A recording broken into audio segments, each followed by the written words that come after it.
International Economic Order. Introduction. In the last study session, we discussed issues related to colonization and decolonization of Africa, as well as strategies for Africa's post-independence emancipation. In this study session, we will focus on the international economic order with the nature of international economic relations as they concern Africans. Learning outcomes. When you have studied this study session, you should be able to analyze the economic relations between the developed nations of Europe. Features of the international economic order. The international economic order refers to the nature or conditions of economic relations between nations in the international system, especially in areas of trade relations between the developed nations and the developing nations. The colonial process pulled most of the nations of Asia, Africa, and Latin America into the capitalist orbit of economic production, processes, and relations. African states, for example, were moved into the production of primary products such as cocoa, cotton, palm oil, rubber, coffee, and so on, meant to satisfy the industrial needs of Western Europe. From here, the Western imperialist nations got control of the international economic relations and molded the relations to their advantage against the interest of poor nations. The features of the international economic order today, as they were yesterday, are 1. Lopsided and unjust trading relationship between developed and developing nations. The scale is tilted against the developing nations. 2. The piling of huge foreign debt on the developing nations. 3. Multinational corporations from the industrialized nations jeopardize sovereignty of developing nations. 4. Prices of goods exported by developing nations are deliberately made unattractive by the subsidy policies in developed nations. 5. Stiff protectionist measures are imposed by developed nations on goods exported by the poor nations. 6. Prices of manufactured goods from the industrialized nations are very high, while the prices of raw materials from the poor nations are deliberately kept low by the same developed nations. 7. The developed countries refuse to transfer technology to the developing nations. 8. The terms of borrowing from the developed nations and international monetary institutions like IMF are unfavorable and difficult. 9. The major currencies of the world, like the US dollar, are being used as standard of measure for international trade in terms that are unfavorable to poor nations. 10. There is and was imbalance in the distribution of international reserves. Over 70% of the world's population lives in the third world, but they got only 4% of the international reserves between 1970 and 1974 because the developed countries, especially the USA, control the International Monetary Fund, IMF. 11. The industrialized nations fix the prices for their manufactured goods, such as cars, machines, drugs, and so on, and at the same time fix the prices of raw materials produced by the poor nations. 12. The developed nations develop substitutes to raw materials from the developing nations. Examples are synthetic rubber, which has replaced natural rubber. All these features show that the terms of trade are unfavorable to the developing nations. In short, the position of developing nations in the world trade was and is still precarious. The little change that occurred was with the emergence of bodies like the Organization of Petroleum Exporting Countries, OPEC, in 1973, which tried to independently fix the price of crude oil at the anger of the Western nations. Reflection. The colonial process pulled most of the nations of Asia, Africa, and Latin America into the capitalist orbit of economic production, processes, and relations.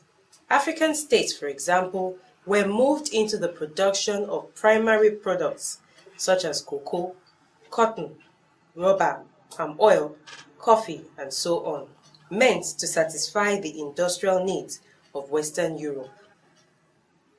Reactions of developing nations. The developing nations did not keep quiet over the above unfair international economic order. They got together and made demands, of which, if implemented, would have ushered in a new international economic order. The demands include 1. Indexation of primary commodity prices so that their prices will rise in line with manufactured product prices. Contribution of funds by the developed nations for buffer stocks to help stabilize primary product prices. That is, if prices fall, money can be brought out of the buffer stocks to pay higher prices to developing nations. 3. Expansion of exports of manufactured goods by the developing countries in order to earn more foreign exchange. 4. Increased developmental aid on better terms to poor nations. 5. Increased debt rescheduling and the lessening of debt service burden. 6. Increased participation of the developing nations in the control of the international monetary system. 7. Increased share from the international assets and reserves created by the monetary system. 8. Increased participation of the developing nations in international decision-making through the transfer of more decisions to the United Nations forums, where developing nations have more say, and changing the weighed voting formulas in other forums as the IMF. 9. The transfer of technology to the developing nations. 10. Non-discriminatory treatment of the developing nations in international trade, especially as regards tariffs. 11. Recognition of the full sovereignty of every state over its natural resources and over economic activities within its areas of jurisdiction. 12. Banning of the production of synthetic substitutes to raw materials coming from the developing nations. 13. Regulation and control of the activities of the multinational corporations by their home governments. Apart from these demands, some of which are childish, like transfer of technology, other demands including forming organizations like OPEC to fix prices of raw materials. Reactions to industrialized nations. Of course, the developed nations did not like the demands made by the developing nations because those demands will reduce the profits and political power of the industrialized nations. They therefore were uncommitted to and dishonest about any moves to change the economic order. Such economic order favoring the West was deliberately planned and established by the Western nations at the end of the Second World War at the Bretton Woods Conference of 1944, in which the IMF, the World Bank, and the International Trade Organization (ITO) were formed to manipulate and control world trade and the financial system to the advantage of the Western capitalist system. Thus, the West constantly blocks all moves and attempts to change the international economic order. However, to play for time and appear concerned outwardly, the West established some bodies as the General Agreement on Tariffs and Trade, GATT, the United Nations Conference on Trade and Development, and so on. All these bodies have held numerous but fruitless conferences which were supposed to usher in a new international economic order. Thus, till today, most of the features complained about by poor nations since 1955 and more seriously since 1973 are still with us. Such economic order favoring the West was deliberately planned and established by the Western nations at the end of the Second World War at the Bretton Woods Conference of 1944, in which the IMF, the World Bank, and the International Trade Organization (ITO) were formed to manipulate and control world trade and financial system to the advantage of the Western capitalist system. Africa and the Third World nations will be deceiving themselves if they think that Western nations will help solve their problems as regards trade in the world system. NIEO will not be possible. Salvation will rather come through 1. Enthronement of patriotic leaders in power. 2. Internal good management geared towards rapid economic development. 3. Increased cooperation among the poor nations to develop and to confront imperialist agents. 4. Mobilization of the masses for economic transformation of their nations. And 5. Complete cut-off from the Western world for a decade and beginning of autonomous development in science, technology, and other fields of development. Discussion activity.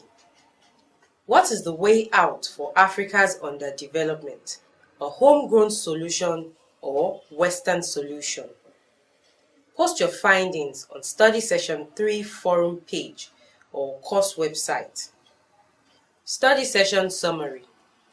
In this study session, we have been able to learn about the position of Africa in the international economic order.